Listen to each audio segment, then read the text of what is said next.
मोनी बेटी, ला तेरी फ्रॉक सिल दूं, बहुत फट गई है, तुझे ठंड लग रही होगी। लेकिन दादी, मेरे पास तो एक ही फ्रॉक है, इसे भी उतार दूंगी तो मुझे बहुत ठंड लगेगी। अरे थोड़ी देर के लिए ये नई फ्रॉक पहन ले, इसे मैंने सुमित्रा चाची की बेटी चिक्की के लिए बनाया है। इसे पहनकर घर में ही रहना, किसी को कुछ पता नहीं चलेगा। मैं जल्दी से तेरी फ्रॉक की सिलाई कर दूंगी। ठीक है दादी। मोनी परिमल की 5 साल की बेटी है। मोनी को जन्म देते वक्त परिमल की पत्नी का देहांत हो गया था। तब से मोनी को उसकी दादी कारकी ने ही पाला। पत्नी की मौत के बाद परिमल ने भी घर की जिम्मेदारियों के प्रति अपना मुंह मोड़ लिया। कहने को तो वो मोची था, लेकिन दिन रात वो शराब के नशे में डूबा रहता। परिमल की कुबड़ी माँ कारकी गांव के लोगों के कपड़े सिलकर किसी तरह से घर का खर्चा चलाती थी। परिमल जब भी काम पर बैठता तब वो शराब के नशे में रहता। एक दिन परिमल काम पर बैठा हुआ था, लेकिन उस दिन भी उसने शराब पी थी। तभी उसके पास एक ग्राहक आया और बोला, मेरे जूतों में पॉलिश कर दो। परिमल को शराब के नशे में कुछ समझ नहीं आया और उसने उस आदमी के सफेद जूतों पर काले रंग की बूट पॉलिश लगा दी। ये देखकर ग्राहक बहुत नाराज हो गया। अरे ये तूने क्या किया, मेरा पूरा जूता खराब कर दिया, सफेद जूते पर काली पॉलिश लगा दी, अंधा है क्या?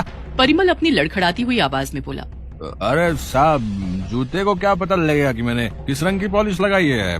अच्छा तो तू शराब के नशे में, इसलिए तुझे कुछ होश नहीं है। तुझे तो अभी मजा चखाता हूँ। इतना कहकर गुस्से में उस ग्राहक ने परिमल का सारा सामान तोड़ फोड़ दिया और सड़क पर फेंक दिया। इसी तरह से परिमल ने अपनी दुकानदारी का सत्यानाश कर लिया था।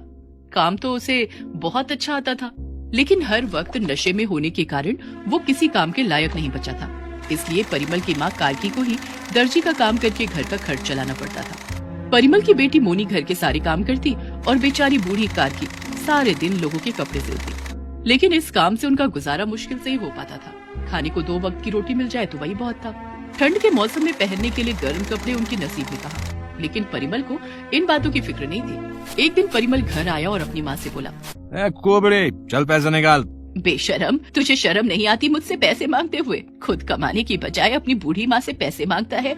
मुझसे बहस करती है? इतना कहकर परिमल ने डंडा उठाया और डंडे से अपनी माँ की पिटाई करने लगा। ये देखकर उसकी बेटी मोनी दौड़कर वहाँ आई और अपनी दादी को बचाने लगी। परिमल गुस्से में डंडा वहीं पटक कर घर से बाहर चला गया। मोनी ने देखा कि उसकी दादी की पीठ पर काफी चोटें आई थी। दादी, मैं पानी गर्म करके आपकी पीठ की सिकाई कर देती हूँ, आपका दर्द ठीक हो जाएगा। कुबड़ी काकी बोली, बस तेरे लिए ही जिंदा हूँ मेरी बच्ची, वरना मैं तो कब का इस दुनिया को छोड़कर चली गई होती। इतना कहकर कारकी ने मोनी को गले से लगा लिया और रोने लगी। मोनी ने अपनी दादी के आंसू पोंछे और गर्म पानी से उनकी पीठ की सिकाई की। गांव के लोग भी दया करके अपने सारे कपड़े तो कारकी से ही सिलवाते, लेकिन पैसे बहुत कम देते थे। बेचारी कारकी खुद तो लोगों के नए नए कपड़े सिलती, लेकिन खुद ठंड में ठिठुरती रहती। अरे कुबड़ी काकी, ये 2 जोड़ी ब्लाउज सिल दो और इन दोनों साड़ियों में फॉल लगा देना। ठीक है, रख दो, कल आकर ले जाना। तभी दूसरी औरत कारकी के पास आती है। अरे कुबड़ी काकी, मेरा कुर्ता सिलकर तैयार हो गया क्या? हाँ ये लो। ठीक है, ये लो तुम्हारे 50 रुपए। ये तो बहुत कम है, इस कुर्ते की सिलाई तो 100 रुपए है। इतनी ठंड में ये बूढ़े हाथ भी जल्दी काम नहीं करते। कुछ और पैसे दे देती तो अच्छा होता, इस ठंड में हम भी अपने लिए कुछ गर्म कपड़े खरीद लेते। अरे काकी रख लो, अब हर बार तो तुमसे ही कपड़े सिलवाते हैं, इतना भी डिस्काउंट नहीं दोगी क्या? तुम्हारी हालत देखकर तुम्हारे पास आते हैं कि तुम्हारी भी कुछ कमाई हो जाएगी, नहीं तो गांव में दर्जी और भी हैं जो तुमसे भी अच्छा कपड़ा सिलते हैं। बेचारी कुबड़ी कारकी कुछ बोल नहीं पाई। वो ठंड में अपनी मासूम पोती मोनी को ठिठुरते हुए देखती। उसने परिमल से बचाकर थोड़े पैसे रखे थे कि मोनी के लिए गर्म टोपी और मोजे खरीदेगी, लेकिन परिमल ने उसकी भी शराब पी ली। एक दिन सुबह सुबह, मोनी बेटा सुबह हो गई, अब उठ जा वरना बहुत देर हो जाएगी। कारकी ने 2-3 बार आवाज लगाई, लेकिन मोनी ने कोई जवाब नहीं दिया। कारकी ने मोनी को जगाने के लिए उसे हाथ लगाया। उसका बदन बुखार से तप रहा था। हे भगवान, लगता है तुझे ठंड लग गई है। कारकी ने गर्म तेल से मोनी की मालिश की और काढ़ा बनाकर पिलाया। थोड़ी देर बाद मोनी का बुखार कुछ कम हुआ। दादी, मुझे रात में बहुत ठंड लग रही थी, इस पतली सी चादर से ठंड नहीं जाती। तू चिंता मत कर मेरी बच्ची, मैंने कुछ पैसे छिपा कर रखे हैं, आज मैं तेरे लिए कंबल खरीद कर लाऊंगी, फिर तू रात में कंबल ओढ़ कर सोना। और कारकी चावल के डिब्बे में पैसे ढूंढने लगती है। अरे इसी डिब्बे में पैसे रखे थे, कहाँ गए? कारकी ने पूरे घर में ढूंढ लिया, लेकिन उसे कहीं भी पैसे नहीं मिले। तभी परिमल लड़खड़ाता हुआ घर आया। दादी, अब समझ में आया पैसे क्यों नहीं मिल रहे हैं? हाँ मोनी बेटा, अब सब समझ में आ गया, लेकिन आप बाबा से कुछ मत कहना, नहीं तो बाबा आपको फिर मारेंगे। इतना कहकर मोनी अपनी दादी कारकी के गले लग जाती है। ये पहली बार नहीं था। परिमल अक्सर घर में पैसे ढूंढा करता और अगर उसे कई पैसे मिल जाते तो उन पैसों की शराब पी लेता। दादी, अब कंबल कैसे लाओगी? तू चिंता मत कर, मैं पड़ोस की लक्ष्मी से कुछ पैसे उधार लेकर आती हूँ। इतना कहकर कारकी घर से बाहर जाने ही वाली थी कि तभी परिमल के पेट में बहुत तेज दर्द होने लगा। वो दर्द से कराहने लगा। अरे तुझे क्या हुआ, क्यों चिल्ला रहा है? कारकी, लगता है बाबा को भी ठंड लग गई है, लेकिन परिमल और जोर जोर से चीखने लगा और दर्द से जमीन पर छटपटाने लगा। माँ, पापा को पास के सरकारी अस्पताल में ले चलते हैं, वहाँ डॉक्टर को दिखा देंगे। कार्की और मोनी किसी तरह से सहारा देकर परिमल को सरकारी अस्पताल ले जाते हैं। वहाँ काफी देर तक परिमल का चेकअप चलता है। अभी पेशेंट की रिपोर्ट आने में 2 दिन का वक्त लगेगा। तब तक के लिए मैंने इन्हें इंजेक्शन लगा दिया है। दर्द में आराम मिल जाएगा। इन्हें शराब बिल्कुल भी मत पीने देना और 2 दिन के बाद आकर रिपोर्ट ले जाना, ठीक है? लेकिन परिमल कहाँ मानने वाला था। घर आने के बाद उसने फिर से शराब पीनी शुरू कर दी। बाबा, डॉक्टर ने आपको शराब पीने से मना किया है। परिमल ने मोनी को जोर से डांटा। हट दिया यहाँ से, तेरी भी पिटाई करनी पड़ेगी। चल जा यहाँ से। मोनी बेटा, तू अपने बाबा से कुछ मत बोल। मोनी अपनी कुबड़ी दादी के पास जाती है और कहती है, दादी, अगर बाबा को कुछ हो गया तो मैं अनाथ हो जाऊंगी। इतना कहकर मोनी रोने लगती है।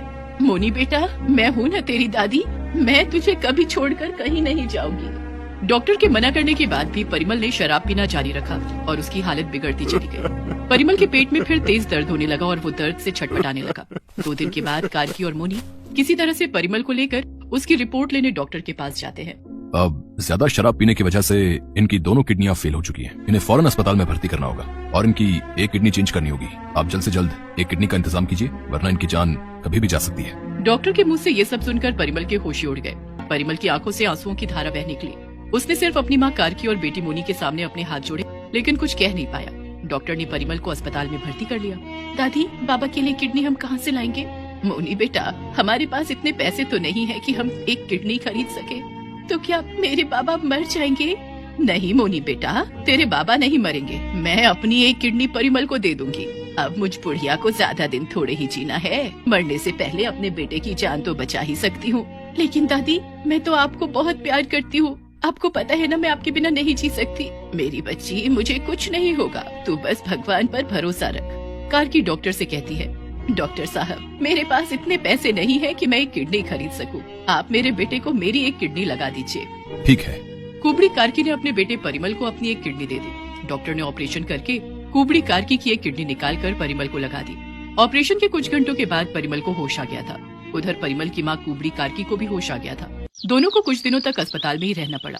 मोनी ने अपने बाबा परिमल और दादी कार्की की बहुत सेवा की।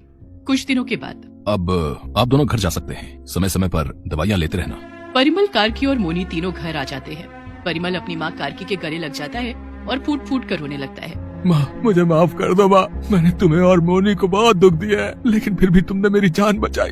परिमल बेटा, तुझे इस बात का एहसास हो गया, मेरे लिए यही बहुत। अब तू जल्दी से ठीक हो जा और अपनी जिम्मेदारी संभाल। माँ, तुम चिंता मत करो, अब मैं ठीक हो गया हूँ। अब मैं शराब को कभी हाथ नहीं लगाऊंगा और मेहनत से अपना काम करूंगा।